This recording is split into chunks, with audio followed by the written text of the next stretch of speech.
आजू सुभक दिना बसंत पांचमी धन्य अपन जगरुआ गाँव यो। हंस सवार एलखिन शारदे माता बाजे मंगल गान यो। हंस सवार एलखिन शारदे माता बाजे मंगल गान यो।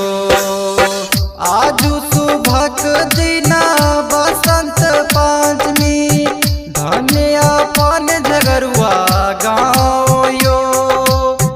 हंस सवार एलखिन शारदे माता बाजे मंगल गान यो। हंस सवार एलखिन शारदे माता बाजे मंगल गान यो। डीजे कादी डीजे कादी कादी हर्षी जी।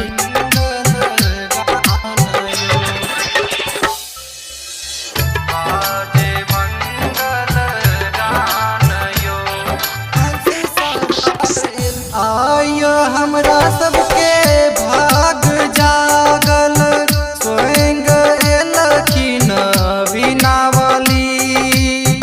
आय हमरा सबके भाग जागल स्वयं एलखिन बीनावली।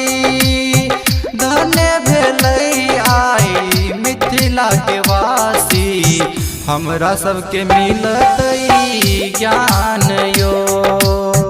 हंस सवार एलखिन बीना वाली बाजे मंगल गान यो।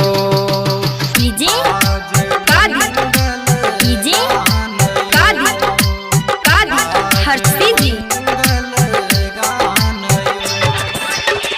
हंस सवार एलखिन शारदे माता बाजे मंगल। हाथ में पुस्तक कमल आसन स्वयं एलखिन बीनावली। हाथ में पुस्तक कमल आसन स्वयं एलखिन बीनावली। चलू न सब गोटिन माता के मनेबै करबै पूजा और पाठ यो।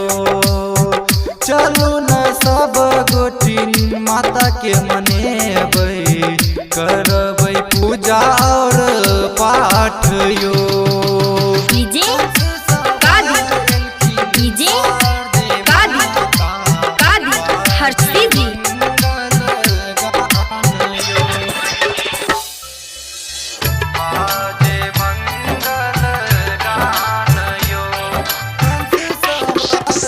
पंडाल से हो चकमक करई माता के दरबार यो।